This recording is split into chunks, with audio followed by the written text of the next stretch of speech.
Oh, there we go. And we're on. And we're on. Welcome back to another episode of AusTableTalk. My name's Luke, and I'm at the table with Emerson, Shannon, and Steve. Hello. Hello. Hello. Hey, everybody. Are you liking the atmospheric sounds that we have right now? The rain. The on the roof? rain. Very moody. Oh, Yes. love it every time. As long as they can't hear it, it's okay. That's I guess. Sound like static. Yeah. They're probably all listening right now going, what sounds so bad there? Just the rain. Yeah, no, my parents came up and they brought the weather from Newcastle with them. Oh, I That's see. why it is. Well, raining. at least we have someone to blame. That's right. Very good. So, anything? What is like the number one coolest thing that happened this week? Oh, I got one at the beginning of the week. Emerson helped me bring a couch. We got a Facebook Marketplace to our place, and there's a lot of other things to get that there. It was a big day, totally worn out, but it was fun hanging out. And I dragged the kids along for it as well. yes, So that was fun. made it more fun. Yeah, of course, that's the naturally good thing to do. For sure. Yeah. It's easier to take care of them if we're dragging them around doing things than if I was just at home trying to find entertainment for them. Yep. Where they're not ruining stuff or making mess. So it was actually pretty good. Yep. Yep. Works. Very cool. For me, I'd say highlight from my week would be I had a Bible study with Ari, and Ari, if you're listening, hey, it was really cool study. We got to look at Daniel chapter 4 and nice. Daniel chapter 3. So that was fun. It was really cool to go through that together and just Both explore. equally as good of a chapters. Yes. Yes. That's almost English, but we'll allow it. I'm running with it. I'm owning it. Cool. Well, maybe we'll jump and do. Sorry. That's all right. Get it over with. That's right. Just get it out now. But shall we share any reels and feels for us to have? Does anyone want to give a preview? Because I didn't. Neither of these that we're showing today are mine. So Yeah. whose Okay. one's So this? this one's mine. I'll talk about it afterwards. Okay. Let's see. Oh. Oh man. Ouch. That's insane. Can you imagine how Yeah. hardy that thing had hit the ground? Yeah. Seems like something I would do in Man, my how he cars, held on to previous that. cars. See how hard he It's steered just left. insane. Yeah, he steers left just in time. Or it might have even been just bump steer, pure bump steer, but the steering wheel just yanked on him. Yeah. But yeah, Yeah. that's a guy driving a mighty Suzuki Sierra, a car that I'm incredibly familiar with. I've owned 4 or 5 of them, Ooh, very nice. That's a lot. Yeah. maybe 5. Yeah. Yeah. Okay. But I love them so much, and I've seen that video, and I was like, "Oh my goodness, that's insane!" This guy was booking it, and it's not easy to do that in a Sierra because all the weight's down low, so they're actually quite like planted. They to should the be ground. fairly Yeah, stable. they're really hard to sort of tip over, but they are also quite narrow. And he was on like dirt, and it just dug in, and he jumped on the brakes, and it just all went terribly wrong. It could have gone so much worse, but Yeah. he landed nailed it. it. Yeah. He nailed it. That's great. But it's a testament to how good the front brakes were because he was up on 2 wheels, jumped on the brakes, and then ended up on 1 wheel because of it. Like, man. Yeah. I'd say literally, this is just a Yeah. cool 4-wheel driving Just a moment. cool full driving Yeah, moment. Yeah. I love it. Or That's rally cool. racing moment. Yeah. This next that's- one. That's the type of stuff that I see frequently on my feed. So Yeah. I thought I'd share with you. Yeah, very cool. This next one, me and my wife saw it during the week, and I was like, wow, that's something cool. It's early sign on dementia, I believe. I could be wrong. He could correct in the Parkinson's. Yeah, you sent it to me. So Yeah. I have seen this one. Yeah. And it's just really amazing what God has done through him. But yeah, we can play. I'm quite controversial on one point. I don't believe God wants to heal me from young onset Parkinson's. At least not yet. So if I turn this off now. When I try to speak, I can't speak. And then I can turn it on and I'm back instantly. I was trying to resolve anxiety, chronic anxiety attacks you get when you get brain disease like this, progressive degenerative disease. My walking is terrible. I drag my leg, I get foot drop. And sometimes I shuffle. The impact on my voice was really severe. I just can't get the words to go from my mind to my mouth due to the lack of transfer, but I discovered one night, it was just like a revelation from God really, that I could move myself from fight or flight mode to a calm, comforted mode by recreating the safest place I've ever been, which is mother's heartbeat in the room. It's just an idea I had, which I now believe was from God. I was just sitting back in the chair and I just started beating my chest at 70 beats a minute. And I found that I could speak completely clearly and my face masking reduced. I could feel it because my face often goes tight, makes it look really miserable. That's masking in Parkinson's. And I got up and I could walk while I was tapping, and instantly, I believe it was God, showed me the concept of a device. So when I switch this on, the impact is immediate. It's like I've gone back 10 years. But when I switch it off, because I'm now in a very relaxed state internally, that immediately stops and I become far worse. The world's leading speech pathologist has said we've solved the unsolvable problem in speech. I knew I was going to be ill before I was ill. I was in my truck. A song called Chainbreaker came up by Zach Williams, which I've been told to listen to by someone who went on about it so much I ignored him and listened to Pink Floyd instead. And then eventually I put this song on and it broke me. I heard God speak to me. This inner conviction was, son, my grace is sufficient for you. What's coming to you is a gift. 2 Corinthians 12:9. I phoned my wife and I said, God's just spoken to me. I was in tears.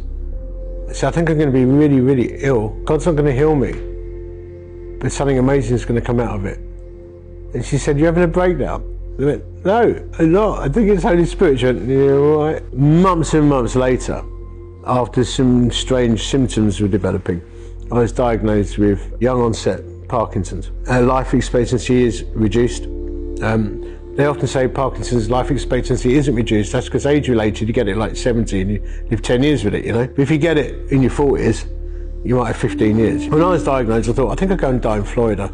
Maybe Provence, maybe somewhere just modest like Mauritius. But then I remembered a story about this guy called Damien de Veresta, who's a Catholic priest. When he was ordained, he had a death shroud put on him and he said, to live is Christ, to die is gain. I'm not alive anymore, this is all for Jesus. And he went to serve the lepers on Molokai Island. And eventually, he contracted leprosy. He put his feet in a tub of hot water one night and he realised he couldn't feel his feet. And he wrote in his journal that day, he said, praise God, finally I'm one of them. And there was me going, well, I've got young onset Parkinson's. I think I'll go to Barbados, die there. I was so convicted. I live in an area where people are chronically ill 30 years before most people, abject poverty, poisoned by a benzene pharmaceutical company that's given them loads of cancers and heart defects. It'll be a Netflix documentary one day. And I'm thinking, no, God doesn't heal me. He can give me joy and strength. And I can show that through suffering, you can glorify God as well. And that some of us are called to walk a rutted path. I've had people shout at me for not believing I'm going to be healed, who are wearing glasses. Pray for your eyesight first, my brother, before you pray for my Parkinson's. We're all going to die. I'll get a new body one day, but maybe I can glorify God by living with a degenerative progressive disease joyfully. But then, of course, other gifts came. I discovered something which I think could change millions of lives. And I would not be discovering this thing that I'm working on now had I not chosen to joyfully pursue the path that God's placed in front of me. Wow. Yeah. That's wild. So he invented that device that he had on his wrist. Yeah. Wow. And as he was saying, like, because he got the image or thought from God about his mother's heartbeat, where it's the safest, he went back to that. And yeah, that just was really just wow through the week. I love the story he talked about the guy who got chronically ill and then was like, all right, I'll just go and I'll serve the lepers because I'm dying anyway. Yeah, that's a really good way of looking at it. I'm finally one of them. Yeah, it's crazy, man. I know that's it's such a different way of looking at life. You know, I can totally see that how he gets to that place, but it feels so far away from where we all live most of the time, right? It really does. Yeah, and the idea that in some cases, or many cases actually, God is more glorified in people's suffering than he is in their healing. Like, he obviously plans to heal them in the long run, but here on the earth, you know, it's a sinful world, and I love it when I see Satan's his own apparatus used for God's glory. I think that's fantastic. But I'm thinking, like, hang on. If God gave you the idea for the device and the device has healed you, then God healed you, right? He's not saying it healed him. It makes it manageable. He still has a degenerative disease. Yeah. But like, But God did that for him. Yeah. like the relief. stammering, the relief, like Yeah. that's all been taken away by this device. And not only did God heal him through that device, but through him, he's healing so many other people that don't believe in God and would never have asked to be healed, and God would have never had the opportunity to heal. And now he's been able to heal the unwilling through this guy, you know. That's interesting. That's an interesting. I see everything through the strategies of God now. Yeah. After that series. That's a real it's a real paradigm, isn't it? Yeah, I like that. Cool. Well, before we transition into the actual topic that we're chatting about tonight, in this section, normally we have a chat about what's happening in the community, and you guys haven't sent anything in for us to share this week around. So if you do want to do that, please send us a voice message or a video or a message or a text message, whatever. We would love to read your message on the show, or question or otherwise. But what I will share with you is that end of last year, when we decided that we were going to get some more structure around releasing video. So we had a meeting together. We kind of planned like, where are we going? Where's the path forward for the podcast? And at that point, we had not released anything consistent on our channels. And I think we were getting about 100 views a month on our YouTube channel. And we said, let's set a goal. Don't know what that goal is going to be, but let's set a goal. And the goal that we set was 500, right? That we would like to have 500 views a month on YouTube as a starting point. And this month, or in the last 28 days, I just looked just before we started recording, I think it was 620 views in the last month. Very nice. So there you go. I mean, it's a starting point. It's nothing. It's a starting point. So if you're one of those views, thank you. Yeah, thank you to everyone. Appreciate you. Who's watching. Yeah. So just wanted to share that, but that's little milestone for us to check off. Yeah. We can come back and listen to this in 10 years' time and be like, what? We only had 600 views? That's right. And the other thing that we had planned on doing was to do a like a Saturday afternoon live recording release with a guest, which we will be doing our first one this Sabbath. Yes. So this Saturday afternoon, we'll be doing it live. We'll try to do it live. We're going to try our best to do it live. Yeah. It will all depend on how good our internet connection is that day. When everybody in town is on Netflix and we don't have much bandwidth, we can't stream because there's not enough. But assuming we have enough internet, if we don't, we'll just release it directly afterwards. That's right. Yeah.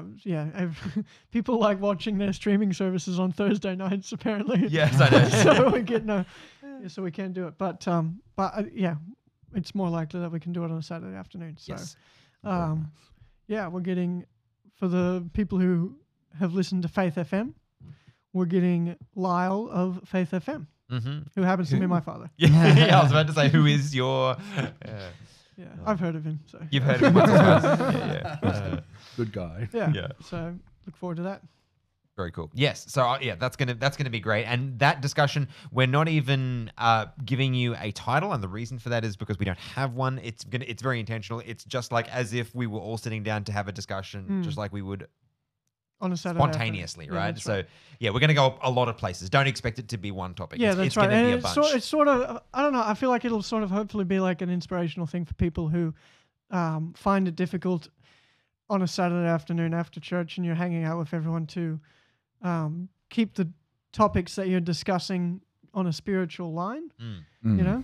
And it'll be good for us because we'll have like a good amount of time where we can just keep the topic in a spiritual direction. And so hopefully that can help people because I know that's something that I've always struggled with. Yeah, it'll be great. So the topic for tonight, I think it was your suggestion, Emerson. Yes. Yeah. So give us the title, which I love. All right. So I was listening to a sermon and he was talking about the Pharisees and how he didn't know if they were evil or if they were just stupid. So I thought, well, a good title for an episode would be The Pharisees, Villains, or Idiots. Yeah. And we can have a deep dive into the Pharisees, who they were, what their motivations were. So everyone's already flicking to I was going to say, we're all moving. Passage. But historically, though, like, what is a Pharisee? Like, what is the, feel free to share any actual historic information or just your impression of them. But like, how would you describe a Pharisee for somebody who has not had much to do with them? Would it be like the characteristics you're asking for, or the real? Like, I mean, the real people? thing. Like, what are they? My understanding is, and it could be getting mixed up with the Sadducees because they can flip flop for me sometimes in my head. But they had all of the Old Testament, and so they had like all the laws that come from the Old Testament, and so they had a lot more rigid structure to them, like tradition and upon all the laws and all of that more so. I feel like than the Sadducees. I feel like they were like the spiritual police. It always seems, whenever I'm reading stories where the Pharisees come into the story, it's like they're always just trying to police people's spirituality. They're always going like, nope, you're not supposed to be doing that. You're supposed to be doing this, and you're in trouble because you've been spiritual in the wrong way. Yeah, that's sort of how I see him as. I believe if you look at the history of the nation, Pharisees make a truckload of sense, right?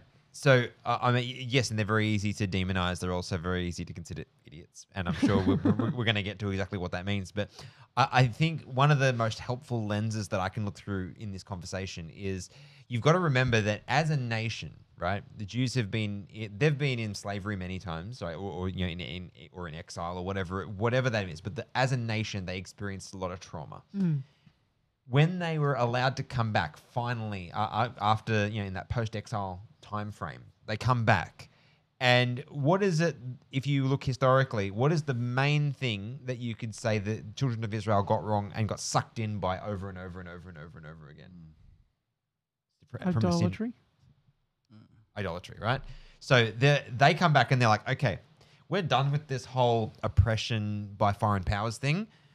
Every time we're going to oppress ourselves. We'll do it for them. No, but kind of. It's like we want to make sure that we don't transgress God's laws. Yeah. And so even though I don't think they were coming at it from necessarily the right perspective, they're coming at it from like, well, we never want to sin again as a country. And so we're going to make sure that we're good enough so that God does not punish us again and let us be taken captive. And so that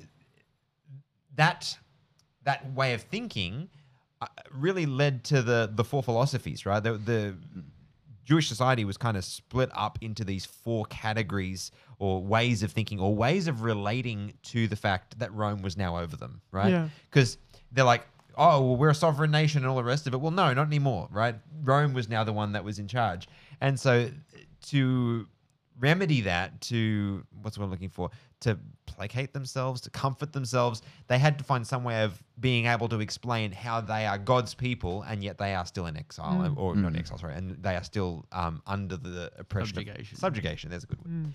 So they did that in four ways, right? So the Zealots, the Pharisees, the Sadducees, and the Essenes. They were the four main different ways of doing it. The Essenes did it by just sort of withdrawing and sort of spiritualizing everything. So they just like had that extreme purity. We're just going to keep the gospel. They had some weird ideas. Yeah. Really weird ideas. What was their weirdest idea? Do you really want to know? I want to know. Do you really want to know? That defecation on the Sabbath was not appropriate. Just go in toilet. They were just retentive. Just prairie dog. Yeah, you got to hold it in because you'd be unclean on the Sabbath otherwise. That's crazy. Yeah, but they had a number of like really extreme purity laws. Yeah. Yeah. There you go.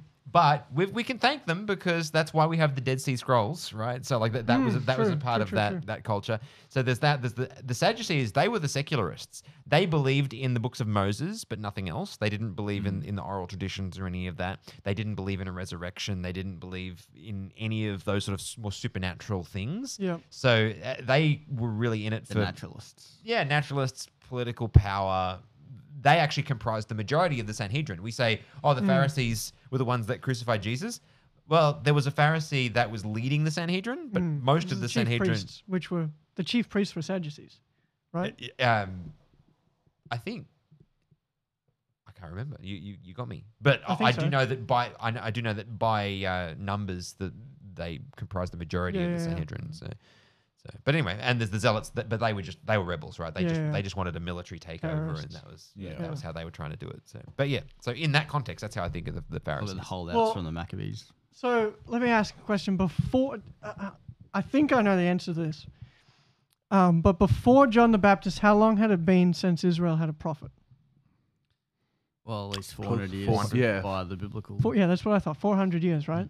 So the Pharisees were sort of, and this goes back to what how you started off, what you were saying, is the Pharisees were sort of Israel's answer to, oh, well, God's not appointing anyone anymore to speak on his behalf, right? And so there were no more prophets, and so they were like, okay, well, there's no one in Israel to speak on behalf of God, so if he's not electing him, we'll elect our own. And they sort of brought in these Pharisees, Sadducees, blah, blah, blah. And you can sort of see when John the Baptist comes and the Pharisees get a bit upset about it, and then Jesus comes and the Pharisees get really upset about it.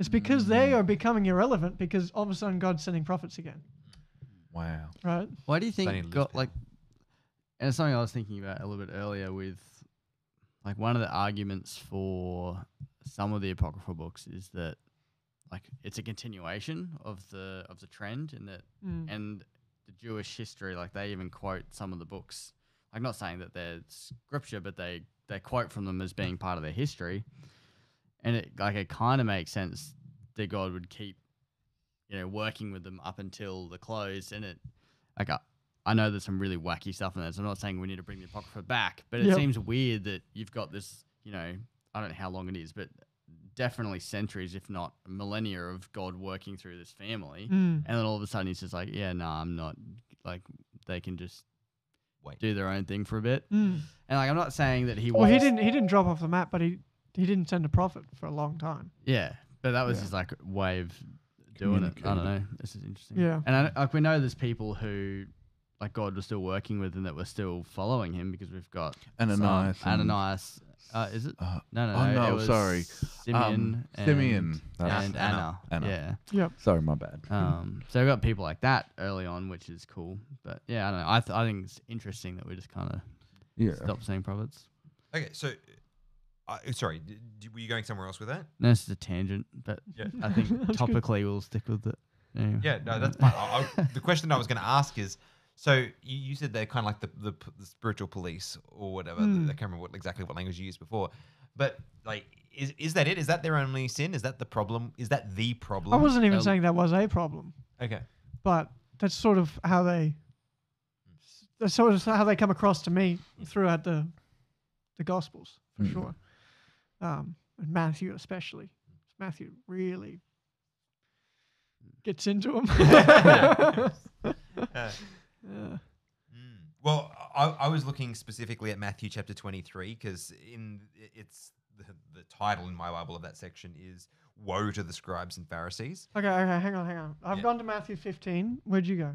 Oh, I just had, like, in Matthew 5, just what Jesus talks about what's happening in the heart is actually breaking the law. Yep. So, sort of. You've got Matthew 23. Where'd you go? That's what I thought of. As Matthew well. 23. Yeah. Okay, cool. I just love that we all just went to Matthew. Yeah. Matthew's the guy. Well, think about that. Matthew is writing predominantly to a Jewish audience. Yep. So he's gonna record more about them because the Jews are gonna care what they think. Yeah, right. yeah. So Yep. yeah. Oh, let's do Matthew 23. And we'll go through your guys' stuff. And Yeah, then sure. We'll do you and then we'll do me. Okay. It's gonna be fun. Sounds like a plan. Well, I wanted to focus particularly at the beginning of the passage there, because a lot of people, I think, misdirect some of the blame for what the Pharisees have actually done wrong. A lot of people are saying, oh, they're teaching, wrong things about God or whatever it might be. But look at what Jesus actually says about them. Then Jesus spoke to the multitudes and to his disciples, saying, "The scribes and the Pharisees sit in Moses' seat. Therefore, whatever they tell you to observe, that observe and do, but do not do according to their works, for they say and do not do. For they bind heavy burdens hard to bear and lay them on men's shoulders, but they themselves will not move them with one of their fingers. But all of their works they do are to be seen by men. They make their phylacteries broad and enlarge the borders of their garments. They love the best places at feasts and the best seats in the synagogues. Greetings in the marketplaces, and to be called by men, Rabbi, Rabbi. But you do not be called Rabbi, for one is your teacher, the Christ, and you are all brethren. So he kind of hits at two specific things. One is that, well, for a start, he says they are actually teaching the right thing. Yeah. Like, generally speaking, they are teaching you what Moses taught you. So, on point. Yep. The problem is that they don't live it, right? Is so that, is that what that's saying? Is that not how you read verse 3? What I read is that they're set up as your spiritual guide or leader, which was Moses' role. Therefore, whatever they tell you to observe, you observe. So not necessarily that they're for or against Moses, but the people aren't looking at their own scriptures. They're just going, That's what they're telling what's me. the That's the way I've seen Pharisee? What's my Pharisee teaching me? Oh, I need to tithe my cumin. Okay, well, I guess this week I go and count my cumin seeds. Like, you know, I think I don't know. That's how I read it anyway. Like, as in anyway. I think they're both like they're obviously teaching the law of Moses. Yeah. What version do you have? A New King James. Oh, so that's the same as this one. I was just curious if yours phrased it any differently. So, because there's the scribes and the Pharisees sit in Moses' seat. Therefore, whatever they tell you to do, observe. So what they've taught you, observe it and do it, but do not do according to their works. So they're hypocrites as well. So they're hypocrites. Yeah. That's the problem, right? Yeah. So that is the biggest sin, and that's breaking the third commandment, right? That is taking God's name in vain. They're being called after the name of God, and they are not acting in accordance with being called such. Yeah. And then the secondary part of that is like, so number one, hypocrisy. Number two is that they Pride. Pride. Yeah, Yeah. earthly rulership. Yeah. Yeah. That's kind of like the idea I was going in my brain with Matthew 5, the Beatitude sort of thing. And another part while we were talking, one of the verses in Matthew 5:17, do not think that I've come to destroy the law or the prophets. I've not come to destroy, but to fulfill. And because there was that like 400-ish year period where God didn't really elect prophets to like speak to Israel. So there could have been that. But then he goes into all the things where it's like the law is based on your heart, but you aren't doing you don't do it because what you've been taught is don't actually kill someone. Like they don't talk about anything on the heart. Which comes into what you were saying in Matthew 23. Just a more clearer way to point that there. So, because I was thinking the Pharisees didn't have it in their heart to serve God faithfully. They got through their pride and didn't Yeah. No, I'm hearing you. The Pharisees were not by any means poor. They were doing well for themselves. Yeah. And Like- they were literally interpreting the laws that Moses gave them in ways that benefited them. Benefited them. Yeah. Right? Yeah, absolutely. Well, they had like a secondary law book, didn't they? That had like another 40 laws or something that they had written out. Oh, I know they Yeah. had heaps of extras. And they were taking a lot of the stuff way too seriously and getting way too hung up on. Let's go to Matthew 15. Yep. I'll make this point even better.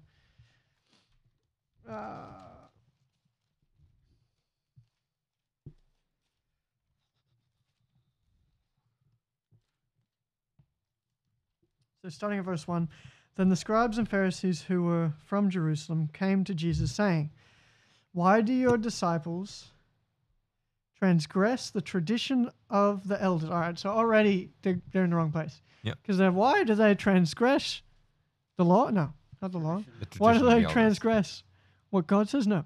The traditions of the elders. They're holding the traditions of the elders to the super high Tradition's standard. important, Emerson. Didn't you know that? Goodness. Right. me. For they do not wash their hands when they eat bread. He answered, I'll read one more and then we can get someone else. He answered and said to them, Why do you also transgress the commandment of God because of your tradition? Which verse was that? That was 3. Someone read 4, maybe a few more.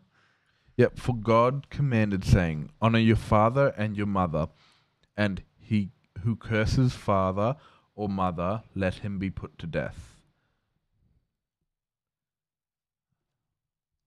But you say whoever says to his father or mother, whatever profit you might have received from me is a gift to God, then he need not honor his father or mother. Thus you have made the commandment of God of no effect by your tradition. Hypocrites! Well did Isaiah prophesy about you, saying, these people draw near me with their mouth and honor me with their lips, but their heart is far from me, and in vain they worship me, teaching as doctrines the commandments of men. Yeah. Oh, That's Boom. on Mic the- drop all over the moment. floor. nail on the head. Oh, man. Yeah, and he goes on to say in verse 11, he says, what goes into the mouth defiles them. Hang on. What goes... Not what goes in... Yeah, thank you. That's where I was missing. Not what goes into the mouth defiles a man, but what comes out of the mouth, this defiles a man. And later he explains this to the disciples. In verse 20, these are which defile a man, but to eat with unwashed hands does not defile a man. So he's not talking about eating unclean meats, as some people might like to interpret that. He's talking about... Literally saying about the washing. They had the issue with eating with unwashed hands and thinking that eating with unwashed hands will defile the man.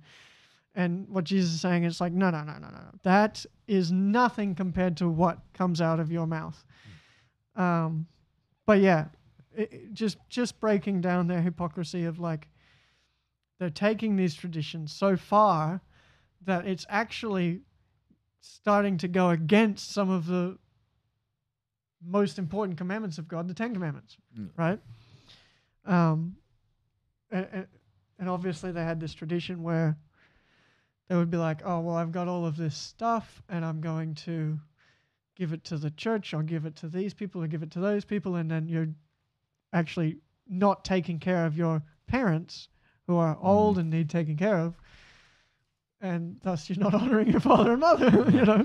It's all about the facade. Like in chapter 23, it's talking about, like Jesus says, when you pray, you want to pray on, the corners where everyone's watching. That's right. And you give your gifts where everyone's watching. Like it's not about them actually doing things from a good space. It's just a lot of those gifts would be given to the Pharisees too. So it's like, oh, you should give the good things to us because we're God's messengers, we're God's people. You should give us that stuff. It's borderline indulgences. It's like, oh yeah, if you give it to us, you don't have to give it to your parents. The people who you're supposed to be giving and it you to. make God happy at the same time. It's religious abuse in a lot of ways. So in some way, I just made a random connection. If when Jesus talks about like the Pharisees and that giving big gifts into the tithes or offering or whatever, doesn't it go basically straight back to them? Or like if they give, because if other people did it, it goes to them. I guess so. Yeah, Would that I be don't know. Well, something, the offerings that I'm were not given. familiar enough with the old methods, but yeah. Yeah, well, I don't know exactly what it was like in first century Judaism, but as far as I understand, the offerings that are given were explicitly for the Levites. So Pharisees were not exclusively Levites, though, as I understand it. Am I correct here? The priests were exclusively Levites. The priests were, Okay. yes, but not necessarily all Pharisees. Like you could theoretically be a Pharisee of another tribe, right? No idea. I guess I don't know. I don't know. It's a good question. We should look that up. We didn't research this well enough before. That's all right. Can we get our producer to find that out for us? Jamie. So anyway, the point that I was going to get at before is that they were okay. So that they were, but they were very much all of the same club, like Yes. the Sadducees, the chief priests, the Pharisees. They were all one group. but the Sadducees and the Pharisees, they hated each other so bad. Really? Yeah, Yeah. big time. Because you look in Paul's story, right? You look in Acts when Paul was getting into hot water. what did he do? He started talking about the resurrection, and he triggered them, and they started fighting with each other rather than him.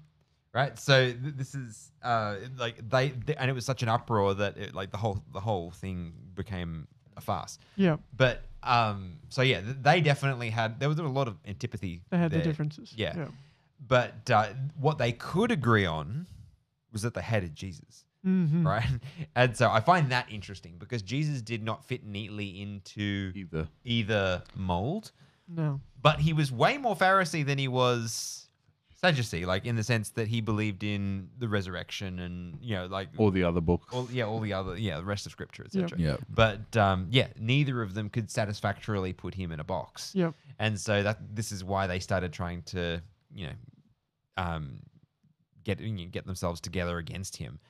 I just looked up Matthew chapter 22 because I think it's really interesting I'm going here specifically because of your original question, Emerson, right? Villains or idiots? Mm-hmm. I think this helps us get a little bit closer to the answer to that question. Matthew chapter 22, starting in verse 15, says, "Then the Pharisees went and plotted how they might entangle him," that is Jesus, "in his talk. And they sent to him their disciples with the Herodians, saying, 'Teacher, we know that you are true and you teach the way of God in truth, nor do you care about anyone, for you do not regard the person of men. So tell us, therefore, what do you think? Is it lawful to pay taxes to Caesar or not?' But Jesus perceived their wickedness, and he said, 'Why do you test me, you hypocrites? Show me the tax money.' So they brought him a denarius, and he said to them, 'Whose image and inscription is this?' And they said to him, 'Caesar's.' And that he said to them, 'Render therefore to Caesar the things that are Caesar's, and to God the things that are God's.' When they heard these words, they marveled and left him and went their way." This is, for me, one of my favorite interactions between Jesus and his opponents, because what he did there was masterful. Yeah. Not only did he make the obvious argument for the fact that, well, Caesar's picture's on it, so therefore it's his, he made the more complicated and much deeper argument of, well, what's the implication then? Whose image is on the Pharisees themselves, right? We're made in the image of God. And so like it's literally, well, that coin's made in Caesar's image, let him have it. But you're made in the image of God, so let him have you. Know? And I just think that's a really interesting little thing that he did there. But Jesus himself calls them wicked, and then he gives the reason. It's because they're hypocrites, right? So they're trying to trap him. So in answer to the question, are they villains or are they idiots? Both. But but I think I would say that they are villains in the sense that they are actively trying to thwart the course of God's plans. Yep. So, but I don't know that every single one of them was. Well, we know that certain Pharisees were left out of the final tribunal. So yeah, that's right. So Yeah. Nicodemus. I think they just. What's that guy's name? I think they started as self-righteous pride idiots. Yeah. But out of the heart, the mouth flows, or whatever it is. But You judge them by their fruits. Not so different from Judas, though, in a lot of ways, right?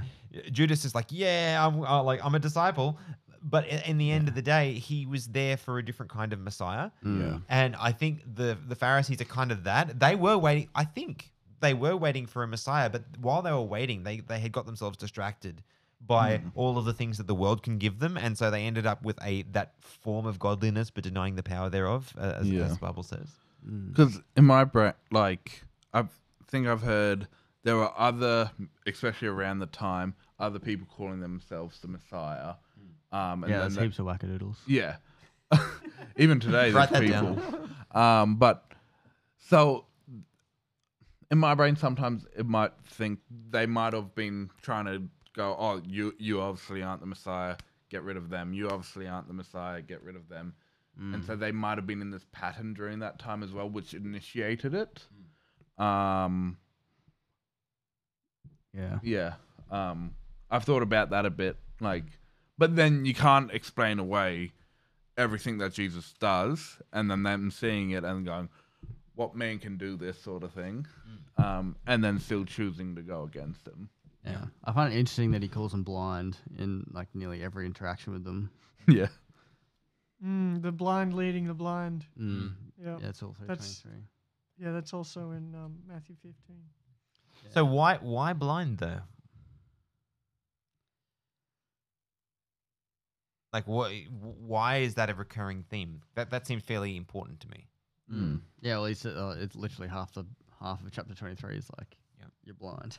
So, but obviously, he's trying to get a message across here, and that they're lacking spiritual sight. And I guess if they are looking at the Messiah, they claim to be waiting for the Messiah, and they're literally looking at him, and they're missing him. So I guess that makes sense from that perspective. Yeah. Do you think that the fact, like, do you think that there's plausible deniability for most of the Pharisees? Like, do you think that there's a handful of them that were really culpable and the rest of them just went along for the ride? Or do you think that generally they were all really in the villain category? You see, like, with Nicodemus and other Pharisees who were chosen to left out, there was a big position power sort of thing, and it's what they were used to. I think there would have been people across the categories where there was people like Nicodemus who was like, this is the Messiah, and he chose to like distance himself from the rest in some sort of way because they didn't invite him to the very last meeting or whatever. And then there was others who just would have kept quiet because there would have been a lot more who spoke up in the meetings. There would have been some who kind of sat back and just like, oh yeah, that's good. Yeah. Like you get that with board meetings today. More people speaking up. A lot of people like just nodding their heads or like going with the flow. And you get that whole range. And I don't think it would have been much different back then. Yeah. But to what quantity? Because the loud speak loud and Yeah. yeah. No, I know there's no way for us to like get those numbers or anything, but I'm just curious because I do think a lot of people do go along for the ride. You know, that they just get sucked in with the whatever's the popular view, and I wonder how many of those people would have done that and then afterwards realized what they've done. Like I mean, I wish there was some way of us knowing after the resurrection how many of the Pharisees, or how many of the people of the Sanhedrin changed their mind and were like, oh man, we messed up. Yeah. Yeah. I'm Well, sure even there would have in been a lot Acts, of it them says a that great number of the priests, right? Yeah. Yeah. Yeah, and then there would have been ones that were like, no, what we did was wrong, but I'm not going to say anything because. Yeah, there goes my influence. That's right, exactly. Yeah. And you get sacked basically from the position you're at. Yeah, that's And right. so there would have been all these things like going, oh, that's not a favorable outcome. Like, I think the argument for them being idiots is, oh, well, they were just very deceived by Satan. And it's like, okay, yes, but that's what villainry is, isn't it? Right? It's just like you've been so deceived by Satan that now you're just doing his will, right? you see that in all like movies with villains, they've had a lot of them have like a bad upbringing that something was done wrong to them, so they change. And that's good just, movies with well-developed villains. Yeah. And then in some of those movies, those villains actually turn around at the end because like they actually see, wait, I've been in the wrong. Yeah. If they're like really well developed, and then they have a like redemption arc. That's right. That's right. And like when I first came up with this idea of like, are they idiots? Are they villains? And I sort of thought, well, maybe they're just idiots, and we just villainize them because we as humans like to have a villain in the story, right? And like, who else is going to be the villain in the Gospels except these guys? Let's make them, and let's just always look at them as just being the bad guys, right? Just they're the villains. But like reading through a lot of this stuff and looking at it, going, no, I think they were just villains. I think they were actually like carrying out the will of Satan a lot of the time, misconstruing the scriptures to suit themselves, and taking the Lord's name in vain, as we said before. Can we go to John chapter 11 and we'll read from... Got to at least have one verse that's not in Matthew. Yeah. That's right. Matthew I was just looking for this story, and I was like, oh, good, it's in John. So 11 was it? Chapter 11, verse 45. This is directly after Jesus raised Lazarus back to life. And in verse 45, I'll read 2 verses and we can go around. Then many of the Jews who had come to Mary and had seen the things Jesus did believed in him. That's raising Lazarus. But some of them went away to the Pharisees and told them the things Jesus did. Then the chief priests and the Pharisees gathered a council and said, "What shall we do? For this man works many signs. If we let him alone like this, everyone will believe in him, and the Romans will come and take away both our place and nation."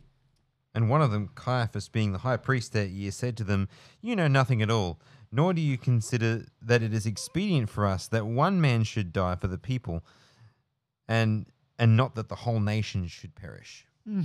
Where are we going to? Sorry. Oh, that's probably good. Yeah. So basically, this is like the final straw for them, and they're like, okay, we're going to kill him, right?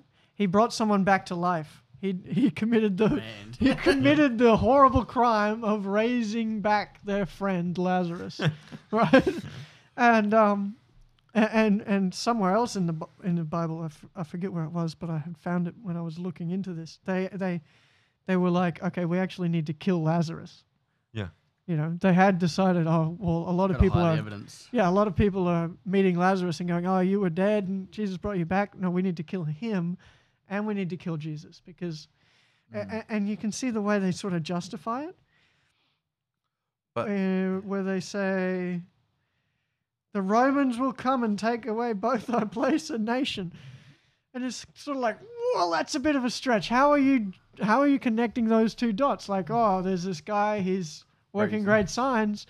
That's going to upset the Romans, and so because of the Romans, we're going to have to just do what has to be done. You know, it's like, yeah. You think and that's where that deception comes in. It's like, oh, they're just so, yeah. You think with that evidence that Jesus can bring someone back to life, it's like, does it matter if the Romans come and get us? If he can bring us to life? Right. But their issue wasn't that they'd lose Jesus, is that they'd lose their Place and power. They lose their position. They've just negotiated that like level of partial autonomy, right? Like, and they're like, this is the best deal that we're gonna get, so let's hold on to it. The other thing that amazed me with this, the Pharisees was like, nor do you in verse 50, nor do you consider that it is expectant for us that one man should die for the people, and not the whole nation should perish. That's the whole gospel message, why Jesus was coming. That one man. He nailed it. Yeah. I got it right. I've never even thought of that. Like when you read it, I was like, they literally just said the plan why the Messiah should come. Yeah. That the Lamb should come and die for the place of. Oh man, I was throwing the baby out with the bathwater. I'm like, oh, these guys are nuts, and they're saying it, so they must be nuts. But it is actually. It's actually true. It's actually true. Yeah. There you go.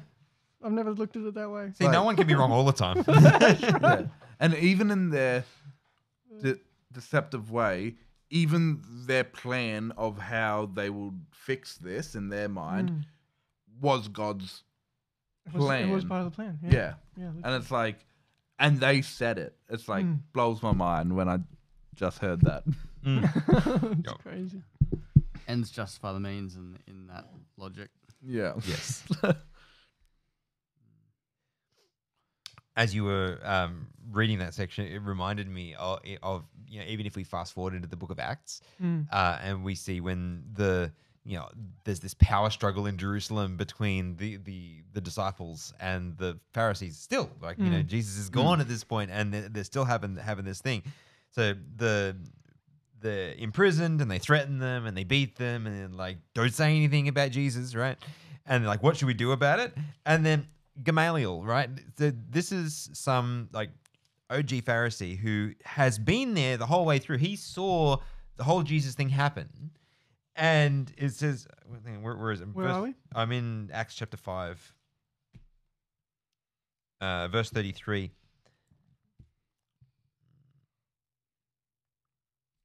When they heard this, they were furious and plotted to kill them. Then one in the council stood up, a Pharisee named Gamaliel, a teacher of the law, held in respect by all the people, and he commanded them to put the apostles outside for a little while. And he said to them, "Men of Israel, take heed to yourselves what you do to these what you intend to do regarding these men.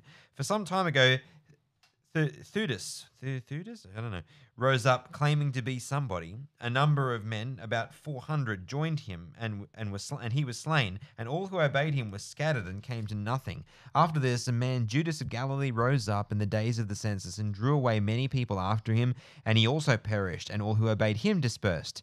And now I say to you, keep away from these men and let them alone. For if this plan is the work of men, it will come to nothing. But if it is of God, you cannot overthrow it, lest you be found to fight against God. And they agreed with him. And when they had called the apostles and beaten them, they commanded them that they should not speak in the name of Jesus, and let them go. So they departed from the presence of the council, rejoicing that they were counted worthy to suffer shame for his name, and were daily in the temple and in every house. They did not cease teaching and preaching Jesus the Christ. Wow.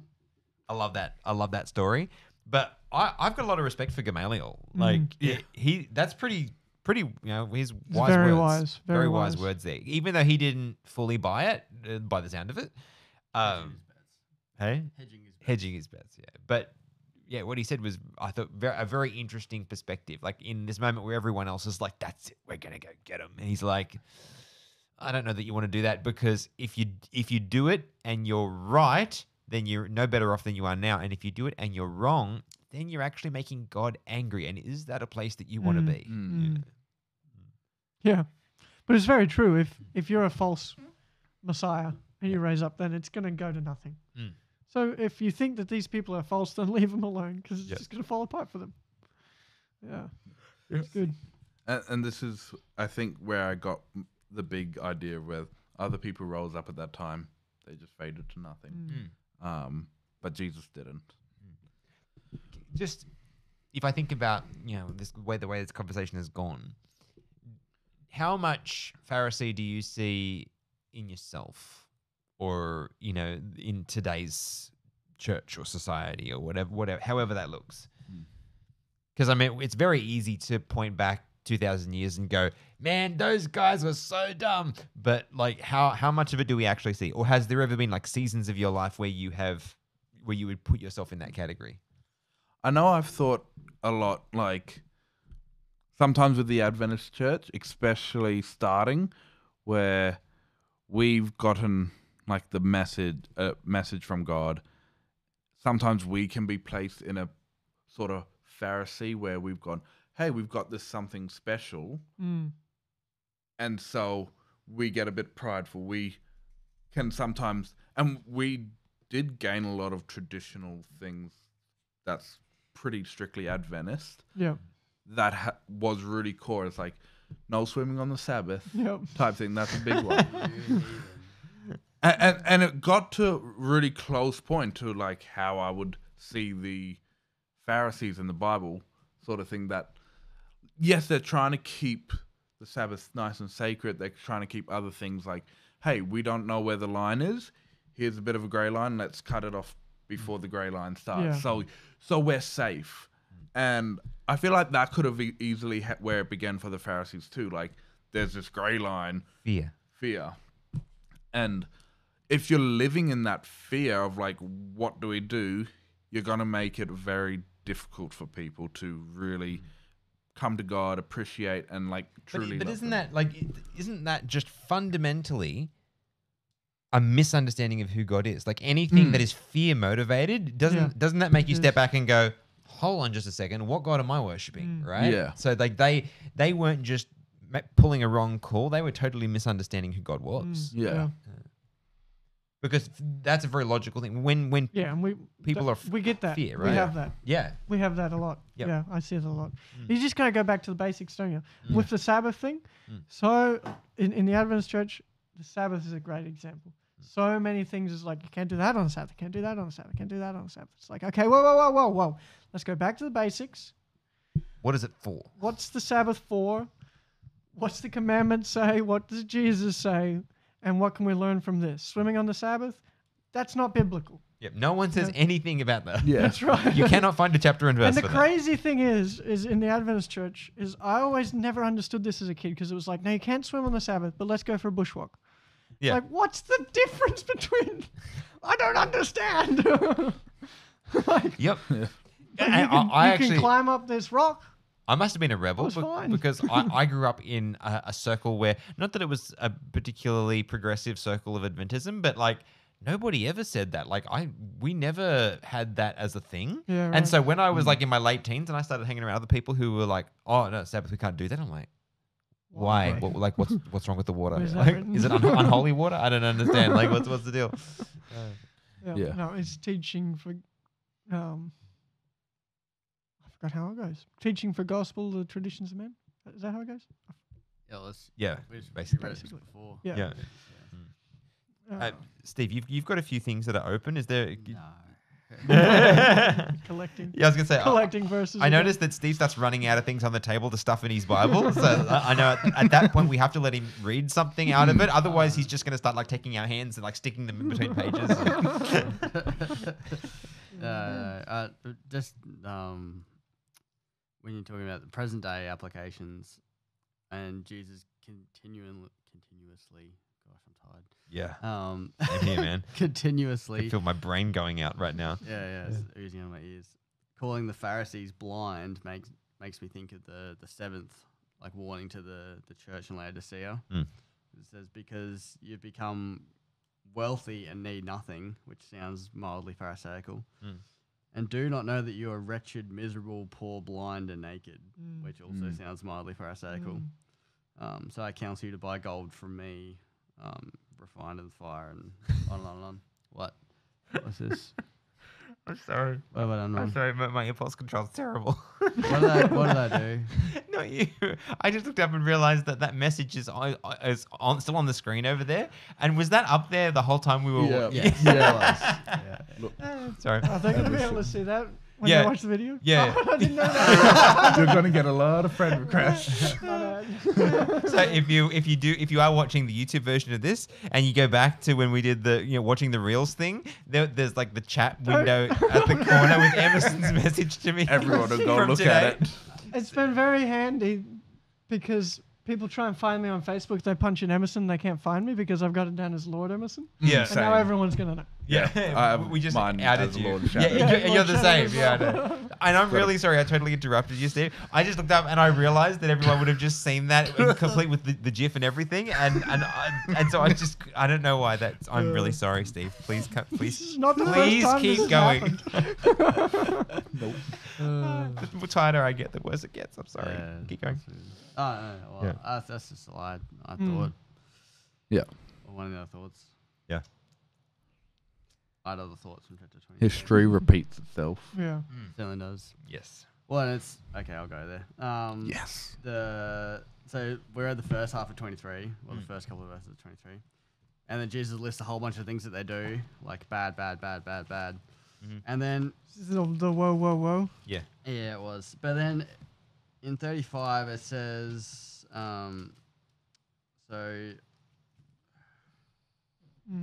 I'm gonna read it backwards because this is how it happened in my brain. You're welcome. That on you may come all the righteous bloodshed on the earth. So it's talking to the Pharisees saying that all the righteous blood is on them, which is mildly confusing. From Abel, the Pharisees went a thing back then, to Zechariah, whom you murdered between the temple and the altar. The Pharisees didn't murder Zechariah, the king did. But anyway, but then I was like, that's such a weird, like, what's the point? And You're then talking about mindset. sorry?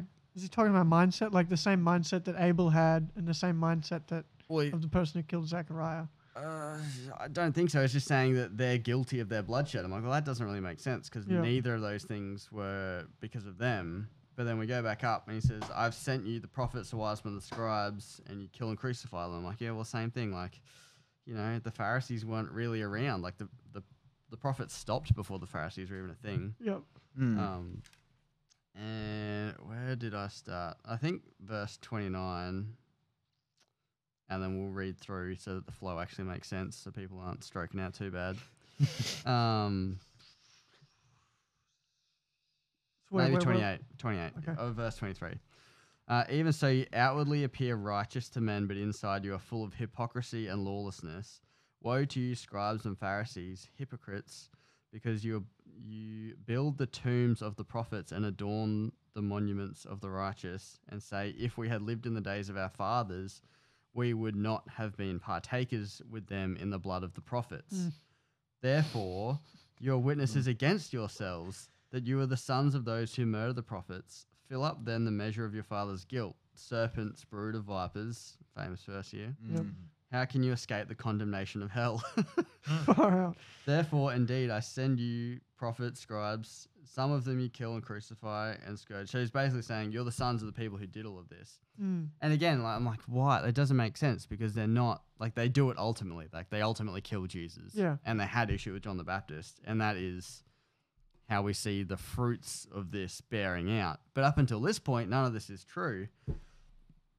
But that made me think of Ezekiel 18, where there's so the Israelites are saying at the beginning of this chapter that their fathers have eaten the sour grapes, but the children's teeth are set on edge. And you're like, what?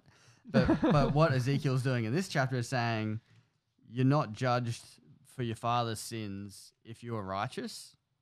And basically what Jesus is saying, and then, I mean, I'll read the end of 18. I love these verses.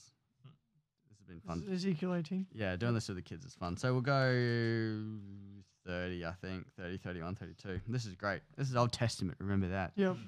Therefore, I will judge you, O house of Israel, everyone according to his way, says the Lord. Repent and turn from all your transgressions, so that that iniquity will not be your ruin. Cast away from you all your transgressions which you have committed, and get yourselves a new heart and a new spirit. Sound familiar? For why should you die, O house of Israel? For I have no pleasure in the death of one who dies, says the Lord. Turn and live. So, and I love that Jeremiah, Ezekiel, and then Paul plagiarizes shamelessly in Hebrews.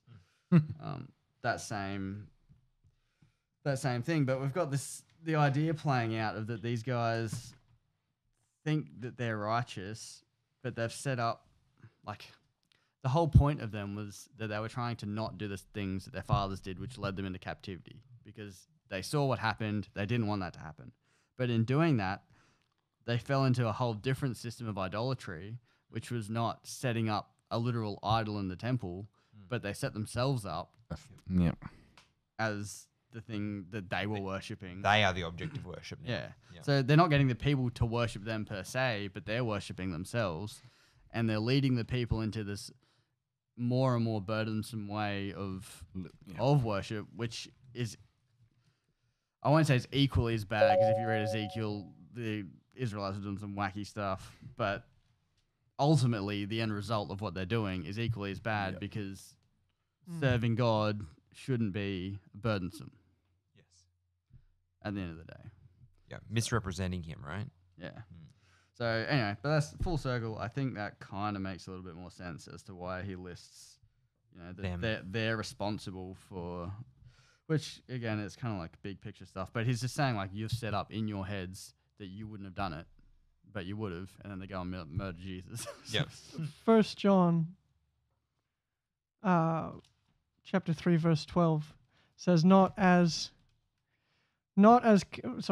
I'm just reading this out of context, not as Cain, who was of the wicked one and murdered his brother. And why did he murder his brother? Because his works were evil and his brothers were righteous. So I think that he's comparing them to Cain in that he knows that they're ultimately going to kill him because their works are evil and his works are righteous, and that's why they're angry with him.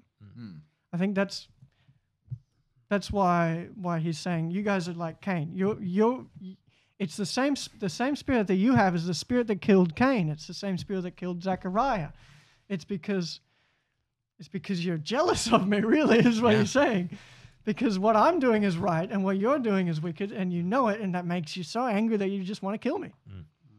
Yeah. Isn't it interesting that when people are, when light and darkness collide, right? When people who are just naturally doing the right thing and there's someone who's naturally doing the wrong thing, or choosing to do the wrong thing, when you put them together, isn't it interesting how that is almost always what happens? It's very rare. The person that's doing the wrong thing will very rarely go and say, "Oh, good for you." Like it just doesn't. right. It That's just doesn't right. happen that way. And when you see the interactions between the Pharisees and between Jesus, you can see the Pharisees hate Jesus. Yeah. But how does Jesus feel toward the Pharisees? Because he speaks very harshly towards them. Always, he's just absolutely tearing into them, right? But it's sort of, it seems to me very much like it's coming from a place of pity. Yeah.